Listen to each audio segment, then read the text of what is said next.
Chief Government Affairs Officer for Palmetto. Welcome to News and Notes with Neil, a new thing that we are trying to where I am going to reflect upon my experiences in the energy sector as a long-term aide in the U.S. House and Senate and as the former chair of the Federal Energy Regulatory Commission, now bringing my skill set to Palmetto.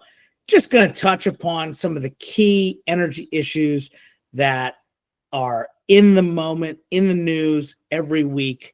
If you have any questions and you want to follow up, please contact press@palmetto.com, and I'm happy to dive deeper into some of these things.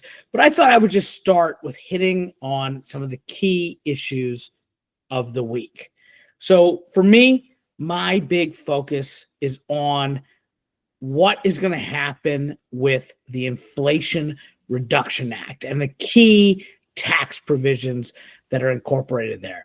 And we've started to see negotiations open up in both the House and the Senate. Now, while they still have divergent views about whether to pursue one big, beautiful bill, as the president has articulated, or a bifurcated strategy where you do energy and defense and the border in one package and then do taxes in a separate package, the House and the Senate are kind of getting towards the same place. I give Speaker Mike Johnson a lot of credit.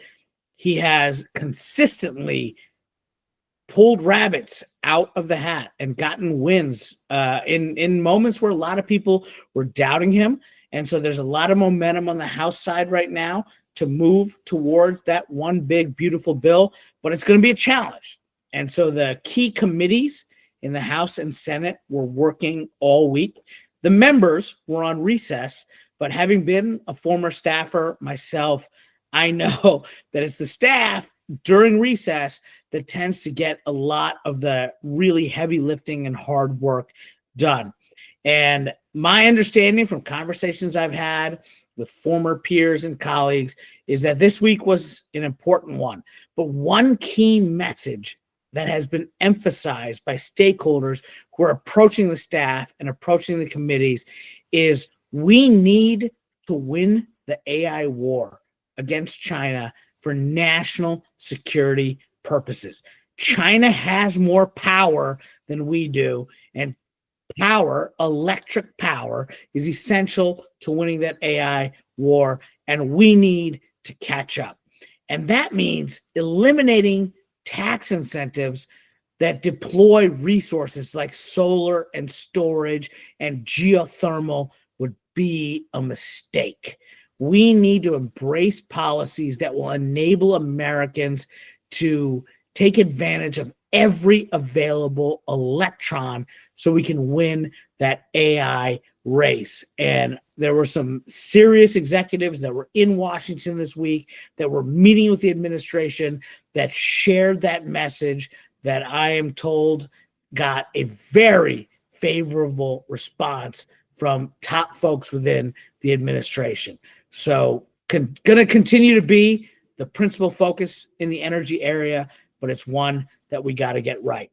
Beyond that, look, the Trump administration made a pretty significant move this week.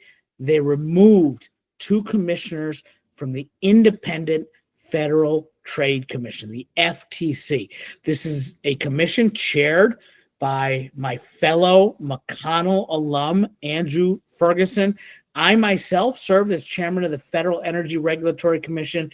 These are independent agencies that aren't supposed to be beholden to the White House. And I gotta tell you, I've got some consternation about this one. Look, the president has the ability to appoint people to these independent agencies that make these critical decisions. And here at Palmetto in the solar industry, we care a lot about the FTC and consumer protection. I think the nature of having bipartisan commissions that are independent provides stability. I don't love the idea that we're going to politicize these independent agencies. Look, I think FERC in the energy space has been a beacon of stability in an otherwise volatile energy landscape. What do I mean by that? You look at US EPA.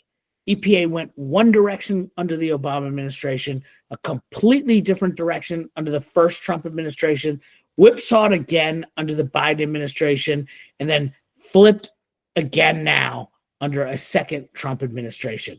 Trying to make investment decisions with the political pendulum swinging wildly back and forth is maddening. We need and crave stability because the investment decisions that we're making in the energy space are not 1 or 2 year decisions. They're oftentimes 5, 10, 30-year investment decisions. Independent agencies like FERC and the FTC, look, did FERC go in a different direction under my leadership than my predecessors in the Obama administration? Sure, but it wasn't a dramatically different direction. Did FERC go in a different direction under my successors in the Biden administration than when I led the agency? Absolutely. But it wasn't a dramatically different direction. That stability is crucially important. And so I'm not going to lie. I'm a Republican. I served in the first Trump administration. I've got some heartburn about this move to remove these FTC commissioners. This just goes to show you there's a lot happening every day, every hour, every week. I really look forward to doing these. I hope you all, we're going to upload them on Mondays. I hope you all will tune in and really enjoy Neil's Energy Notes.